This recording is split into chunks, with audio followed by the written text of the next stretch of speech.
Hello everyone.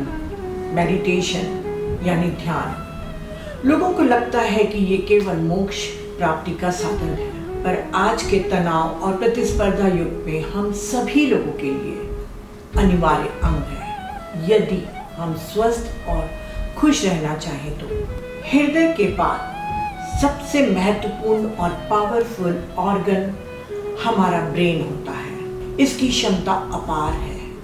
इसमें पाई जाने वाली ग्लैंड के माध्यम से हम दूसरे डायमेंशन से भी कनेक्ट हो सकते हैं, पर हम उनकी क्षमता का पूरा उपयोग नहीं कर पाते क्योंकि विचारों का कोलाहल और तनाव के कारण ये अयोग्य हो जाता है। पर विचारों के कोलाहल और तनाव के कारण हम इसकी क्षमता का उपयोग नहीं कर पाते।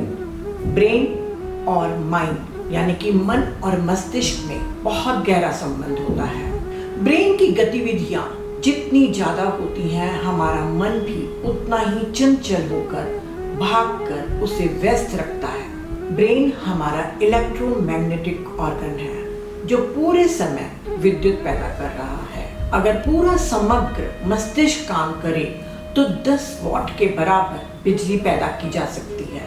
ब्रेन हमारी शरीर की गतिविधियों जैसे सर्कुलेशन, रेस्पिरेशन, डाइजेशन, इन सभी में व्यस्त रहता है। इसके साथ ही सीखना, बोलना, चलना, याद रखना, इन सभी चीजों में भी ब्रेन हमेशा व्यस्त रहता है। ब्रेन की सेल्स जब एक दूसरे से संवाद करती हैं, यानी कि न्यूरॉन्स जब एक दूसरे में इंफॉर्मेशन को ट्रांसफर करते हैं, तब ब्रेन वेव्स नाम की पैटर्न बनती है। ये ब्रेन वेव्स हमारे मस्तिष्क की लैंग्वेज है, जिसे हर्ट्ज या साइकिल्स पर सेकंड के रूप में EEG मशीन के द्वारा नापा जा सकता है। यदि हमें मन को शांत करना है तो हमें अपने मस्तिष्क की इन तरंगों को भी शांत करना होगा। 5 प्रकार की ब्रेन वेव्स होती हैं: beta, alpha, theta, delta, gamma. Beta, हम जब जागृत अवस्था में होते हैं तब हम बीटा स्टेट में होते हैं। जब विचार कम हो पर आसपास के वातावरण के प्रति हम अवेयर रहें तो हम लो बीटा में रहते हैं। पर जब हम कुछ सीखते हैं, याद करते हैं, बोलते हैं या कुछ स्मृति में हमको रखना होता है, तब हम मिड बीटा में होते हैं। और हमें 3 डायमेंशनल वर्ल्ड में रहने के लिए इस स्टेट का होना बहुत आवश्यक है। पर जब कभी भी नेगेटिव थिंकिंग होती है या कोई उत्तेजना, डर, तनाव या चिंता होती है, तब हमारा ब्रेन हाई बीटा में चला जाता है। इस समय सबसे खराब, सबसे हानिकारक हार्मोन रिलीज होते हैं जो हमारे शरीर और मन दोनों के लिए बहुत नुकसानदायी होते हैं। जो लोग काफी समय तक तनाव में यानी कि हाई बीटा में रहते हैं, वे लोग अल्कोहल, ड्रग्स, स्मोक ऐसी चीजों से अट्रैक्ट होते हैं क्योंकि उनको कुछ समय के लिए आराम की जरूरत होती है ताकि वो बीटा के लोअर स्टेट में आए, अल्फा स्टेट। जब हम आरामदायक स्थिति में होते हैं या बगीचे में सैर करते हैं या मधुर संगीत सुनते हैं, तब हम अल्फा ब्रेन वेव स्टेट में होते हैं। ये हीलिंग स्टेट है। थीटा स्टेट, जब व्यक्ति नींद में जाता है या नींद से जागता है, उस समय एनालिटिकल माइंड यानी कि तार्किक मन बिल्कुल कम हो जाता है या लुप्त हो जाता है। इस अवस्था को थीटा स्टेट कहते हैं।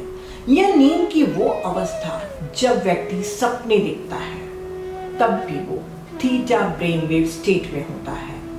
ये स्टेट जागृत अवस्था में भी मिलती है। जैसे कि आप कोई नई चीज सीख रहे हो, बाइक चलाना, कार चलाना, या किसी अपरिचित वातावरण में आप घूमने के लिए जाएं, तो आप पूरा ध्यान बाहर की ओर सीखने में या देखने में लगाते हैं, तब आपका एनालिटिकल माइंड बिल्कुल भी नहीं रहता। उस समय भी आप थीटा स्टेट में रहते हैं और ये स्टेट बहुत ही अच्छी हीलिंग स्टेट मानी जाती है। इसमें आपकी लर्निंग भी फास्ट हो जाती है क्योंकि क्योंकि जैसे जैसे एनालिटिकल माइंड कम होते चला जाता है, सजेस्टिबिलिटी यानी कि जो भी हम सुझाव देंगे वो हमारे अंदर, हमारे सबकॉन्शियस माइंड में इजीली चली जाती हैं।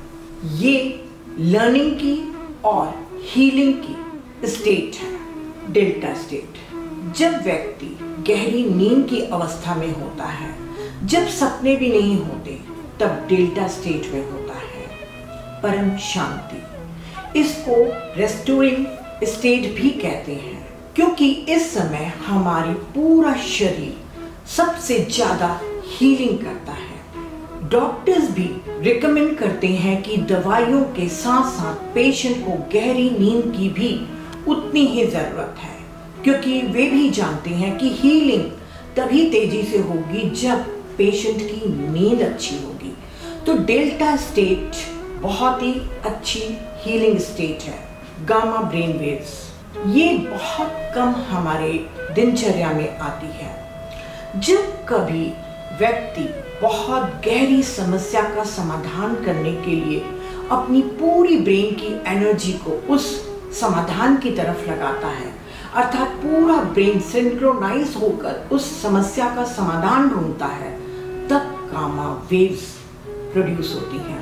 कभी कभी एथलीट्स भी गामा ब्रेन वेव स्टेज में होते हैं, पर यदि हम इस गामा ब्रेन वेव स्टेज में रहें तो हमारी हीलिंग डीपेस्ट और लर्निंग फास्टेस्ट हो जाएगी। ऐसे तो ये वेव्स बहुत ही फास्टेस्ट और कंप्रेस्ड दिखती हैं, पर ये सबसे सुपर हीलिंग की स्टेट है।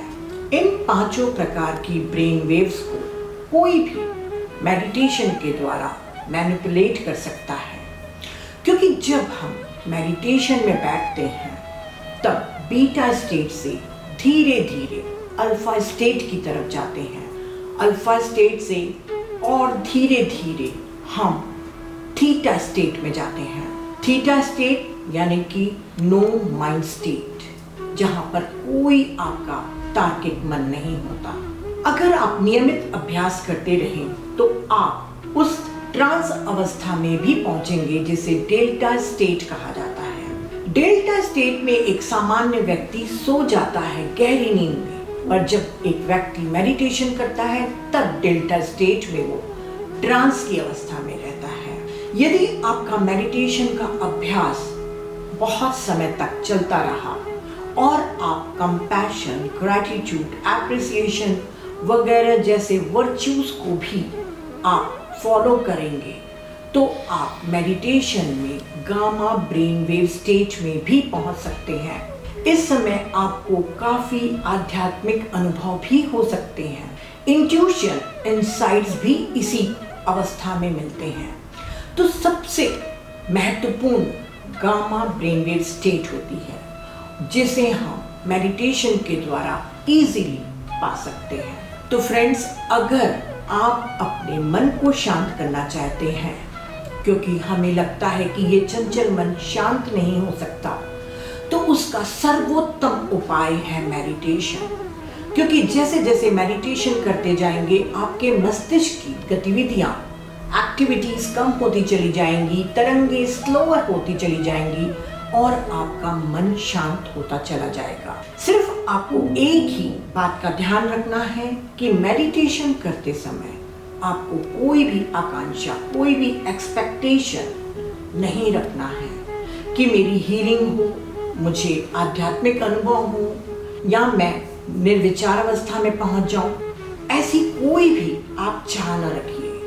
आप मेडिटेशन करते रहिए। इसके नियमित अभ्यास से आपको सभी कुछ स्वतः ही मिल जाएगा। आपका मन भी शांत हो जाएगा, और मन की शांति इस जीवन में सबसे अमूल्य है। तो रोज अभ्यास करिए और स्वस्थ रहिए। Thank you.